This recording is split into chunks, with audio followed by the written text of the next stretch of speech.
When you insert images into slides, you can edit them in many ways. In this lesson, we'll show you how to edit images after you insert them in slides. Let's insert an image into a new slide to show the different ways you can edit images. With cropping, you can remove the outer part of an image to adjust its framing. You can also use it to cut out certain parts of your images.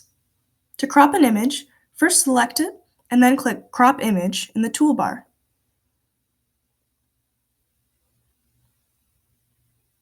You can then drag the corners or edges to the crop size you want and then press Enter on your keyboard to apply the cropping. Masks can also be applied to images to crop them into a shape. To crop your image into a shape, first select it and then click the down arrow next to the crop image icon. You can apply any of the shapes to the image and it will become cropped into it. For example, let's select the circle shape. As you can see, the image has been cropped into the circle. Borders can also make your images stand out, and you can apply borders to regular images and cropped images. To apply a border, first select the image, click Line Color in the toolbar, and select a color.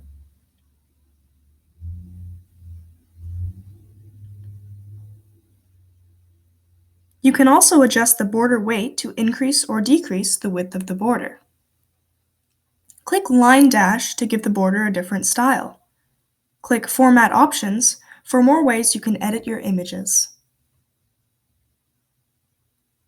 In the sidebar that opens, you can change many aspects of your image. Click Size and Position. Under Size, you can change the height and width of the image. Check the box next to Lock Aspect Ratio to have the image's dimensions adjusted equally when you change one of them. You can also have options to change the position of the image and to rotate it. Now click Recolor. Click the menu in this section to choose a different color for your image. Click Adjustments to see more options.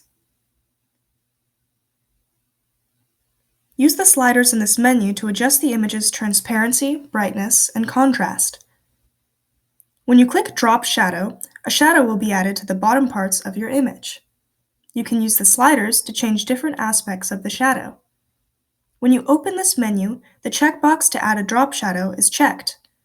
Remove the check from the box and the drop shadow will be removed from the image. To add a reflection to your image, click Reflection.